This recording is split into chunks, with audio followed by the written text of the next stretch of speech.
Hello guys, ಇವತ್ತು ನಾನು ನಿಮಗೆ ತೊಗೊಂಡು ಬಂದಿದ್ದೀನಿ ಒಂದು ಪರ್ಸ್ನಲ್ ಲೋನ್ ಅಪ್ಲಿಕೇಶನ್ನ. ಸೊ ಈ ಒಂದು ಅಪ್ಲಿಕೇಶನ್ ಬಂದುಬಿಟ್ಟು ರಾಮ್ ಫಿನ್ಕಾರ್ಪ್ ಅನ್ನೋ ಒಂದು ಅಪ್ಲಿಕೇಶನ್ ಆಗಿದೆ.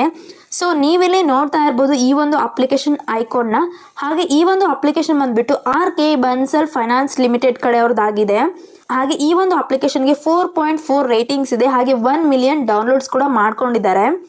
ನಿಮ್ಗೇನಾದರೂ ಅಮೌಂಟ್ನ ಅವಶ್ಯಕತೆ ಇತ್ತು ಅಂದರೆ, ಲೋನ್ ಎಲ್ಲಿ ನಿಮಗೆ ಸಿಗ್ತಾ ಇಲ್ಲ, ನಮ್ಗೆ ಯಾರು ಅಮೌಂಟ್ನ ಸಹಾಯ ಕೂಡ ಮಾಡ್ತಾ ಇಲ್ಲ, ನಮಗೆ ಎಮರ್ಜೆನ್ಸಿ ಇದೆ, ಸೊ ನನಗೆ ಲೋನ್ ಬೇಕೇ ಬೇಕು ಅನ್ನೋ ಒಂದು ಸಿಚುವೇಶನಲ್ಲಿ ನೀವಿದ್ದರೆ ಈ ಒಂದು ಅಪ್ಲಿಕೇಶನ್ನ ಇನ್ಸ್ಟಾಲ್ ಮಾಡ್ಕೊಳ್ಳಿ ಅಂತ ನಾನು ನಿಮಗೆ ಹೇಳ್ತಾ ಇದ್ದೀನಿ.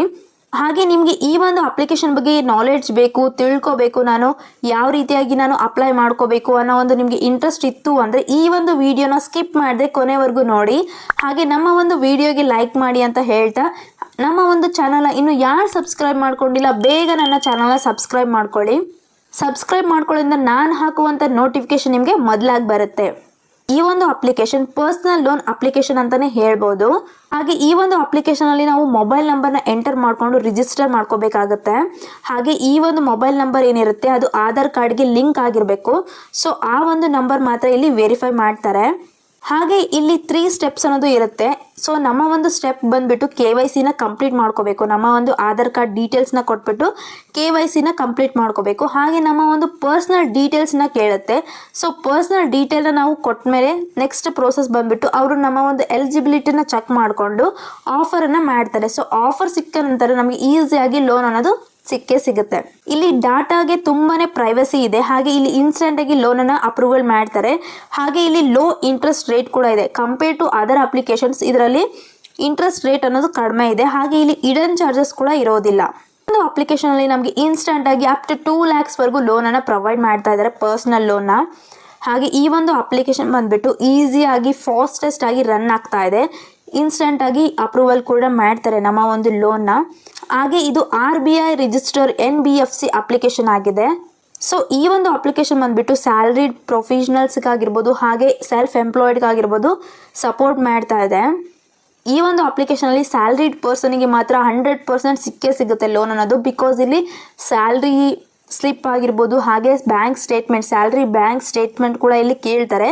ಸೊ ಸ್ಯಾಲ್ರಿಡ್ ಪರ್ಸನ್ಗೆ ಇದು ತುಂಬಾ ಹೆಲ್ಪ್ಫುಲ್, ಹಾಗೆ ತುಂಬಾ ಬೆನಿಫಿಟನ್ನು ನಾವು ಈ ಒಂದು ಅಪ್ಲಿಕೇಶನಿಂದ ತೊಗೋಬೋದಾಗಿದೆ. ಸೊ ಯಾಕೆ ನಾವು ಈ ಒಂದು ಅಪ್ಲಿಕೇಶನ್ನ ಚೂಸ್ ಮಾಡ್ಕೋಬೇಕು, ಏನು ರೀಸನ್, ನಮಗೆ ಏನು ಬೆನಿಫಿಟ್ಸ್ ಇದೆ. ಸೊ ಆ ಒಂದು ಬೆನಿಫಿಟ್ಸ್ ನೋಡೋದಾದರೆ ನಮಗೆ ಇಲ್ಲಿ ಇನ್ಸ್ಟೆಂಟಾಗಿ ಲೋನನ್ನು ಅಪ್ರೂವಲ್ ಮಾಡ್ತಾ ಇದ್ದಾರೆ. ಹಾಗೆ ನಮ್ಮ ಒಂದು ಇಂಟ್ರೆಸ್ಟ್ ರೇಟ್ ಅನ್ನೋದು ತುಂಬಾ ಕಡಿಮೆ ಆಗಿ ಸಿಗ್ತಾ ಇದೆ. ಹಾಗೆ ನಮ್ಮ ಒಂದು ಫೈನಾನ್ಷಿಯಲ್ ಸ್ಟ್ರೆಸ್ ಕೂಡ ಇಲ್ಲಿ ಇರೋದಿಲ್ಲ. ಆಪ್ಷನ್ಸ್ ಕೂಡ ನಮಗೆ ಆಫರೇಬಲ್ ಆಗಿ ಸಿಗ್ತಾ ಇದೆ. ಫಿಸಿಕಲ್ ಡಾಕ್ಯುಮೆಂಟೇಷನ್ ಏನು ಕೊಡೋ ಹಾಗಿಲ್ಲ. ಹಾಗೆ ಇಲ್ಲಿ ಪೇಪರ್ ವರ್ಕ್ ಅನ್ನೋದು 0 ಆಗಿರುತ್ತೆ. ಯಾವುದೇ ರೀತಿಯಾಗಿ ಡಾಕ್ಯುಮೆಂಟ್ಸನ್ನು ನಾವು ಸಬ್ಮಿಟ್ ಮಾಡಬೇಕು ಡೈರೆಕ್ಟಾಗಿ ಅನ್ನೋದಿಲ್ಲ. ಆನ್ಲೈನ್ ಮುಖಾಂತರ ನಾವು ಸಬ್ಮಿಟ್ ಮಾಡಿದರೆ ಸಾಕು. ನಮ್ಮ ಒಂದು ಫಂಡ್ಸ್ ಅನ್ನೋದು ಏನಿರುತ್ತೆ ಅದನ್ನು ನಾವು ಮೊಬೈಲ್ ಡಿವೈಸಿಂದನೇ ನಾವು ರಿಸೀವ್ ಕೂಡ ಮಾಡ್ಕೋಬಹುದು. ಸೊ ಈ ಒಂದು ಅಪ್ಲಿಕೇಶನಲ್ಲಿ ನಮಗೆ 5,000 ಹಿಡಿದು 2 lakhs ವರೆಗೂ ರೇಂಜಿಂಗ್ನ ಕೊಡ್ತಾ ಇದ್ದಾರೆ ಲೋನ್ನ. ಹಾಗೆ ಇಲ್ಲಿ ರಿಕ್ವೈರ್ಮೆಂಟ್ ಬಂದುಬಿಟ್ಟು ಲೋನ್ ಅಮೌಂಟ್ 5,000 to 2 lakhs ವರೆಗೂ ಸಿಗ್ತಾ ಇದೆ. ಇಂಟ್ರೆಸ್ಟ್ ರೇಟ್ ಬಂದುಬಿಟ್ಟು ನಮಗೆ ಅಪ್ ಟು 35% per annum ವರೆಗೂ ಕೊಡ್ತಾ ಇದ್ದಾರೆ. ಏಜ್ ಬಂದುಬಿಟ್ಟು ನಮ್ಮದು 21 years ಮೇಲೆ ಇರಬೇಕು, 55 years ಒಳಗಡೆನೇ ಇರಬೇಕು. ಪ್ರೊಸೆಸಿಂಗ್ ಫೀಸ್ ಕೂಡ ಆ್ಯಡ್ ಆಗುತ್ತೆ. ಇಲ್ಲಿ ಅಪ್ ಟು 5% ವರೆಗೂ ನಮಗೆ ಕೊಡ್ತಾ ಇದ್ದಾರೆ. ಲೋನ್ ಟೆನ್ಯೂರ್ ಬಂದುಬಿಟ್ಟು 90 days to 365 days ನಮಗೆ ಸಿಗ್ತಾ ಇದೆ. ನಾವು ಒಂದು ಲೋನ್ ಕ್ಯಾಲ್ಕುಲೇಷನ್ ಮಾಡೋದಾದರೆ ಇಲ್ಲಿ ಒಂದು ಎಕ್ಸಾಂಪಲ್ ಮುಖಾಂತರ ನಾವು ನೋಡ್ಕೋಬಹುದು ಯಾವ ರೀತಿಯಾಗಿ ನಮಗೆ ಇಂಟ್ರೆಸ್ಟ್ ಸಿಗುತ್ತೆ, ಏನನ್ನು ಚಾರ್ಜಸ್ನ ನಮಗೆ ಆ್ಯಡ್ ಮಾಡ್ತಾರೆ ಅಂತ. ಸಪೋಸ್ ನಮ್ಮ ಒಂದು ಲೋನ್ ಅಮೌಂಟ್ ಏನಾದರೂ 30,000 ಇತ್ತು ಅಂದರೆ ಈ ಒಂದು ಲೋನ್ ಅಮೌಂಟ್ಗೆ ನಮಗೆ ಇಂಟ್ರೆಸ್ಟ್ ರೇಟ್ ಬಂದುಬಿಟ್ಟು 30%ನ ಆ್ಯಡ್ ಮಾಡ್ತಾರೆ. ಹಾಗೆ ಲೋನ್ ಡ್ಯೂರೇಷನ್ ಅಂದರೆ ಲೋನ್ ಟೆನ್ಯೂರ್ ಬಂದುಬಿಟ್ಟು 3 monthsನ ನಮಗೆ ಟೈಮ್ ಕೊಡ್ತಾ ಇದ್ದಾರೆ. ಟೋಟಲ್ ಪರ್ಸ್ನಲ್ ಲೋನ್ ಇಂಟ್ರೆಸ್ಟ್ ನಮಗೆ ಲೋನ್ ಇಂಟ್ರೆಸ್ಟ್ ಅನ್ನೋದು 2,250 rupees ಆಗುತ್ತೆ. ಪ್ರೊಸೆಸಿಂಗ್ ಫೀಸ್ನ ಆ್ಯಡ್ ಮಾಡ್ತಾರೆ. ಇದಕ್ಕೆ GST ಕೂಡ ಆ್ಯಡ್ ಆಗಿರುತ್ತೆ. ಸೊ 500 + 90 ಇಲ್ಲಿ 590 rupees ಆಗುತ್ತೆ ನಮಗೆ. ಸೊ 30,000 ಅಮೌಂಟಲ್ಲಿ ನಮಗೆ 590 ಲೆಸ್ ಮಾಡಿಕೊಂಡು ನಮ್ಮ ಒಂದು ಲೋನ್ ಅಮೌಂಟ್ನ ಟ್ರಾನ್ಸ್ಫರ್ ಮಾಡ್ತಾರೆ. ಅದು 29,410 rupees ಆಗುತ್ತೆ. ಮಂತ್ಲಿ EMI ನಾವು ಎಷ್ಟು ಕಟ್ಟಬೇಕು, ಮಂತ್ಲಿ ನಾವು ಎಷ್ಟು EMI ಪೇ ಮಾಡಬೇಕು ಅಂದರೆ 10,750 ಪೇ ಮಾಡಿದರೆ ನಮ್ಮ ಒಂದು EMI ಕಂಪ್ಲೀಟ್ ಆಗುತ್ತೆ. ಈ ಒಂದು ಅಪ್ಲಿಕೇಶನ್ ನಮ್ಗೆ ಯಾವ ರೀತಿಯಾಗಿ ಬೆನಿಫಿಟ್ಸ್ ಇದೆ, ಏನು ಅಡ್ವಾಂಟೇಜಸ್ ಇದೆ ಅನ್ನೋದು ನೋಡೋದಾದರೆ ನಮಗೆ ಇಲ್ಲಿ ಕಸ್ಟಮೈಸ್ಡ್ ಪರ್ಸನಲ್ ಲೋನ್ ಅನ್ನೋದು ಇನ್ಸ್ಟೆಂಟ್ ಆಗಿ ಕೊಡ್ತಾ ಇದ್ದಾರೆ. ಹಾಗೆ ಇಲ್ಲಿ ಸೆಕ್ಯೂರ್ ಡಾಟಾ ಇರುತ್ತೆ. ಡಾಟಾ ಅನ್ನೋದು ತುಂಬಾ ಸೇಫ್ ಆ್ಯಂಡ್ ಸೆಕ್ಯೂರ್ ಆಗಿರುತ್ತೆ. ಇನ್ಸ್ಟೆಂಟ್ ಆಗಿ ಅಪ್ರೂವಲ್ ಮಾಡ್ತಾ ಇದ್ದಾರೆ ಲೋನ್ನ. ಹಾಗೆ ಇದು ಯೂಸರ್ ಫ್ರೆಂಡ್ಲಿ ಆಗಿದೆ. ಹಾಗೆ ಇಲ್ಲಿ ಮಿನಿಮಮ್ ಡಾಕ್ಯುಮೆಂಟೇಷನ್ ಅನ್ನೋದು ಎಲಿಜಿಬಿಲಿಟಿಗೆ ಎಷ್ಟು ಡಾಕ್ಯುಮೆಂಟ್ಸ್ ಬೇಕೋ ಅಷ್ಟೇ ಡಾಕ್ಯುಮೆಂಟ್ಸ್ ನಾವು ಕೊಟ್ಟರೆ ಸಾಕು. ಹಾಗೆ ಇಲ್ಲಿ ಇಂಡಿವಿಜುವಲ್ಗೆ ಮಿನಿಮಮ್ ಮಂತ್ಲಿ ಇನ್ಕಮ್ನ ಮೇಂಟೈನ್ ಮಾಡಬೇಕು. ಅವರ ಒಂದು ಮಂತ್ಲಿ ಇನ್ಕಮ್ ಬಂದ್ಬಿಟ್ಟು 30,000 ರೂಪೀಸ್ ಆಗಿರಬೇಕಾಗುತ್ತೆ.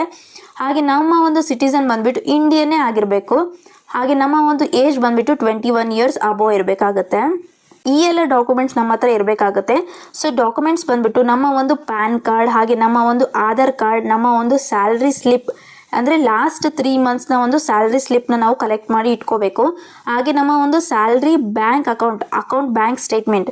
ಸೊ ನಮ್ಮ ಒಂದು 3 to 6 ಮಂತ್ಸಿನ ಒಂದು ಬ್ಯಾಂಕ್ ಸ್ಟೇಟ್ಮೆಂಟ್ನ ನಾವು ತೆಗೆದಿಟ್ಕೋಬೇಕು. ಹಾಗೆ ನಮ್ಮ ಒಂದು ಅಡ್ರೆಸ್ ಪ್ರೂಫ್ನ ಕೇಳುತ್ತೆ. ಯಾವುದಾದ್ರೂ ಒಂದು ಅಡ್ರೆಸ್ ಪ್ರೂಫ್ ಇದ್ದರೆ ಸಾಕು. ಈ ಎಲ್ಲ ಡಾಕ್ಯುಮೆಂಟ್ಸ್ ನಮ್ಮ ಹತ್ರ ಇತ್ತು ಅಂದರೆ ನಮಗೆ ಈ ಒಂದು ಅಪ್ಲಿಕೇಶನಲ್ಲಿ ಲೋನ್ ಅನ್ನೋದು ಖಂಡಿತ ಸಿಗುತ್ತೆ. ಸೊ ಇಲ್ಲಿ ಪರ್ಮಿಷನ್ಸ್ ಅನ್ನೋದು ಕೇಳ್ತಾ ಇದೆ. ಸೊ ಈ ಎಲ್ಲ ಪರ್ಮಿಷನ್ಸನ್ನು ನೀವು ರೀಡ್ ಮಾಡಿಕೊಂಡು ಅಕ್ಸೆಪ್ಟ್ ಮಾಡ್ಕೊಳ್ಳಿ.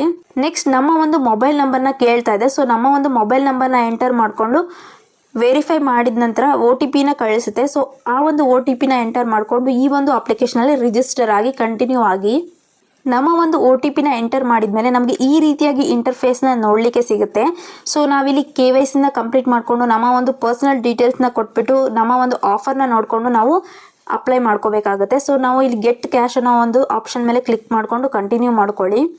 ನೀವಿಲ್ಲಿ ನೋಡ್ತಾ ಇರ್ಬೋದು, ಅದೇ ಹೇಳ್ದೆಲ್ಲ ಆಗಲೇ ಕಂಪ್ಲೀಟ್ ಯುವರ್ KYC ಪ್ರೋಸೆಸ್ ಅಂತ ಹೇಳ್ತಾ ಇದೆ. ನಮ್ಮ ಒಂದು ಪ್ಯಾನ್ ಕಾರ್ಡ್ ಹಾಗೆ ನಮ್ಮ ಒಂದು ಆಧಾರ್ ಕಾರ್ಡಿಂದ ನಾವು KYCನ ಕಂಪ್ಲೀಟ್ ಮಾಡ್ಕೋಬೇಕು.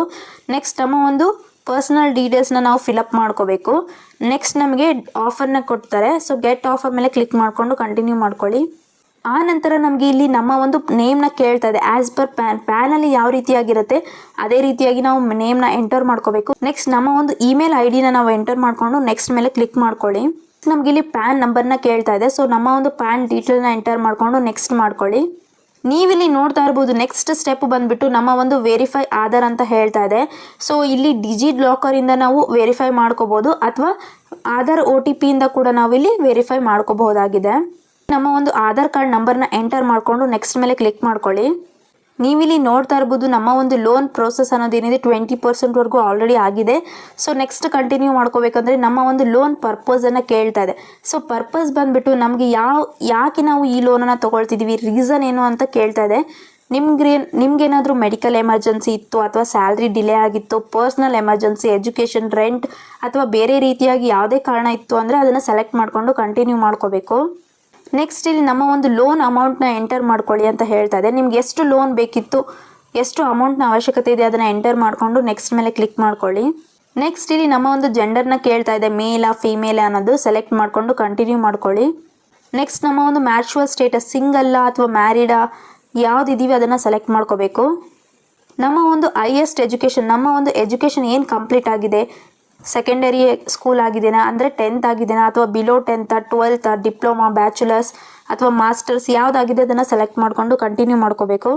ನೆಕ್ಸ್ಟ್ ಇಲ್ಲಿ ಎಂಪ್ಲಾಯ್ಮೆಂಟ್ ಡೀಟೇಲ್ಸ್ನ ಕೇಳ್ತಾ ಇದೆ. ನೀವೇನಾದರೂ ಸ್ಯಾಲ್ರಿಡ್ ಪರ್ಸನ್ ಅಥವಾ ಸೆಲ್ಫ್ ಎಂಪ್ಲಾಯ್ಡ್ ಅಂತ ಕೇಳ್ತಾ ಇದೆ. ಸೊ ಸೆಲೆಕ್ಟ್ ಮಾಡ್ಕೊಳ್ಳಿ. ಮೋಡ್ ಆಫ್ ಪೇಮೆಂಟ್, ನಮ್ಮ ಒಂದು ಪೇಮೆಂಟ್ ಯಾವ ರೀತಿಯಾಗಿ ಬರುತ್ತೆ, ಬ್ಯಾಂಕ್ ಟ್ರಾನ್ಸ್ಫರ, ಚೆಕ್ಕ, ಕ್ಯಾಶ ಯಾವುದಿದೆ ಅದನ್ನು ಸೆಲೆಕ್ಟ್ ಮಾಡ್ಕೋಬೇಕು. ನೆಕ್ಸ್ಟ್ ಇಲ್ಲಿ ನಮ್ಮ ಒಂದು ಕಂಪನಿ ನೇಮ್ ಕೇಳ್ತಾ ಇದೆ. ನಿಮ್ಮ ಒಂದು ಕಂಪ್ನಿ ನೇಮ್ನ ಎಂಟರ್ ಮಾಡ್ಕೊಳ್ಳಿ.